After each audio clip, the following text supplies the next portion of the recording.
11 a.m. We're about halfway through running payroll for 25,000 of our partners. I was actually looking out the window talking on the phone to a vendor.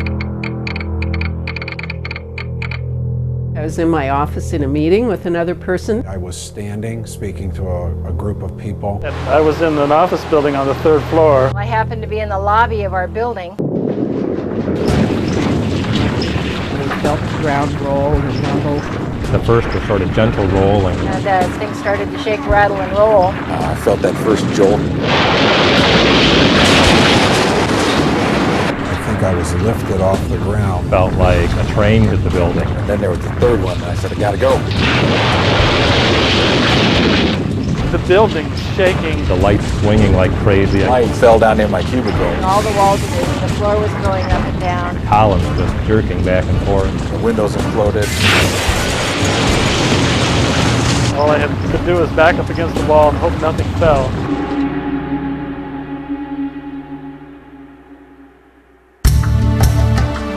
It's a business owner's worst nightmare. An unexpected disaster that not only threatens the lives of employees and customers, but the very future of a company. Whether it's of man-made origin, like a shocking terrorist attack, or of nature, like the 6.8 Nisqually earthquake that struck Seattle in 2001. Disasters can strike suddenly with little or no warning. How should you prepare yourself and your business for such an event? It's important that you plan for all types of hazards and you start to say, what are we going to do if this should happen? While an earthquake or terrorist act may be the biggest disaster you'll face, other dangers can be just as costly to your business. Even power outages can disrupt and permanently alter the viability of your company. A power outage may not be too big in the eyes of a lot of places, but if you have no power, you have no business. When you have no business, you have no customers. When you have no customers, you have no income. Preparing for an earthquake is a good starting point and can help you in planning for other serious events.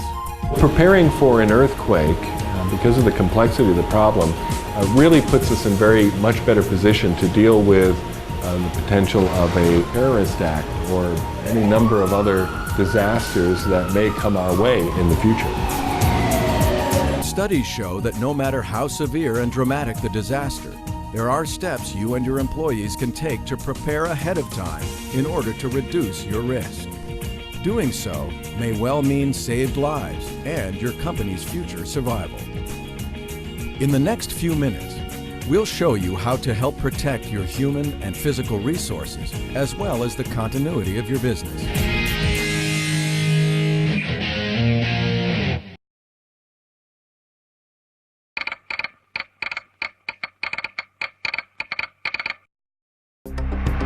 The Nisqually earthquake that shook Seattle caused hundreds of injuries and millions of dollars in damage. But while destructive, it pales in comparison to the superquakes that will strike the region. Scientists say Cascadia, the 700-mile-long area stretching from Northern California to southern British Columbia, has the potential for some of the largest earthquakes in the world. The region faces a dangerous seismic triple threat. Deep earthquakes like Nisqually, while the most common, are the least potent. New evidence reveals dozens of shallow faults that could cause catastrophic damage to metropolitan areas.